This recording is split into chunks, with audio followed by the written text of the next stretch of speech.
নমস্কার বন্ধুরা, সবাই কেমন আছেন? আশা করি খুব ভালো আছেন। আমরাও খুব ভালো আছি। অনেক দিন পর আবার ইউটিউবে ভিডিও নিয়ে এলাম, অনেক দিন পর। মাঝখানে এত বোরিং লাইফটা চলছিল, বুঝতে পারছিলাম না যে কি ভিডিও দেব। তো আবার পুজোর ভিডিও নিয়ে এলাম, ভেবেছিলাম পুজোয় অনেক ঘুরবো ফিরবো, ভিডিও করব, তারপরে সেগুলো আপলোড করব।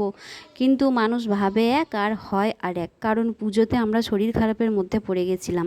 সপ্তমী থেকে প্রচণ্ড বমি শুরু হয়ে গেছিলো। কি করব আর বুঝতে পারছিলাম না। কোনো ভিডিও তো দূরের কথা, বিছানা থেকে উঠতেই পারিনি সপ্তমী।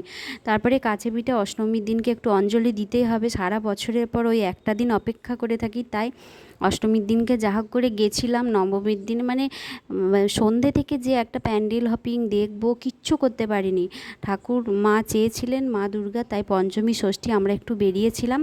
তো আমি পঞ্চমীর দিনকে ষষ্ঠীর দিনকে বেরিয়েছিলাম, ভেবেছিলাম সপ্তমী থেকে ভালো করে সাজুগুজু করে বেরোবো, অনেক ভিডিও করব, কিন্তু কি আর করা যাবে। যাই হোক, আমরা পঞ্চমীর দিনে গেছিলাম। আমি যে রাস্তা দিয়ে যাচ্ছিলাম, টেক্সমেকর রাস্তাটা, আমার খুব ভালো লাগে ওই রাস্তাটা দিয়ে যেতে। তারপরে ওখানে ঘুরে টুরে আমাদের এখানে ঘোষপাড়ায় গেছিলাম, ওখানে কুম্ভের থিম করেছিল, ওটাও খুব ভালো লাগছিলো। তারপরে আমার ছেলে তো সারা দিনটা গোমরা মুখে গেল রাস্তা। হাসতে বললাম, মুখে চাপা দিয়ে এমন হা হা করে হাসলো, সে মুখে হাত দিয়েই ছবি।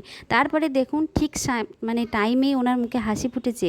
যেই দেখেছে একজন ওর বয়সী সমবয়স্ক গার্লফ্রেন্ড, সেই ওর মুখে হাসি ফুটেছে। ওখান থেকে তো আমি টেনে টুনে ওকে নিয়ে এসেছিলাম, নিয়ে আসতেই পারছিলাম না। তারপরে কাছে পিঠে আমাদের ওয়ার্ডের এই কাছে পিঠে যেই ঠাকুরগুলো হয়, সেগুলোই প্যান্ডেলগুলো দেখেছিলাম, খুব সুন্দর করেছিল। আর এদিকে ও একটা লাইট জ্বলা গেঞ্জি পরেছে, সেই লাইটটা তো ব্যাটারিটা সেদিনেই শেষ, যখনই পাচ্ছে দুমদুম করে বাজিয়ে দিচ্ছে।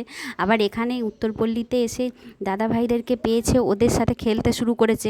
ওখান থেকে তো টেনে নিয়ে এলাম কাঁদিয়ে কাঁদিয়ে। কী করবো, আসতে চাইছে না, চেনে না জানে না, তাও ছোটো ছেলে তো, ছোটো ছেলে দেখলেই, বাচ্চা দেখলেই তাদের সাথে ভিড়ে মিশে যেতে চায়, ওদের সাথে খেলতে শুরু করেছে। যাই হোক, ওকে আবার ওখান থেকে যা হোক করে ফুচকা টুচকা আইসক্রিমের লোভ দেখিয়ে নিয়ে এলাম। তারপরে খেয়েছিলাম ফুচকা আইসক্রিম, কিন্তু বিশ্বাস করুন আমরা পুজোতে কিচ্ছু খাইনি, পঞ্চমী ষষ্ঠী সেরকম কিচ্ছু খাইনি। কিন্তু তাও যে কেন এরকম হলো। তারপরে এই গোপালের মূর্তিটা শক্তিপুরে করেছিল, খুব ভালো লাগছিলো, একদম জীবন্ত লাগছিল।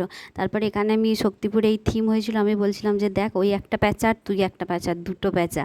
তারপরে এটা কোন প্যান্ডেল আমার মনে পড়ছে না, এখানে ও ঢাক পেয়ে তো বেজায় খুশি, ঢাক বাজাচ্ছিল, ঘুরছে পিচ্ছে, একবার করে ঢাকটা দুমদুম করে বাজিয়ে দিয়েছে। তারপর ঘুরে টুরে আমরা বাড়ি চলে এসেছিলাম। তো পঞ্চমীটা আমাদের এভাবেই কেটেছিল। তো যাই হোক, থ্যাংক ইউ সো মাচ। আপনারা খুব ভালো থাকবেন, সুস্থ থাকবেন, সকলে খুব আনন্দ থাকবেন। সামনেই কালী পূজা আসছে, খুব আনন্দ করুন। Thank you.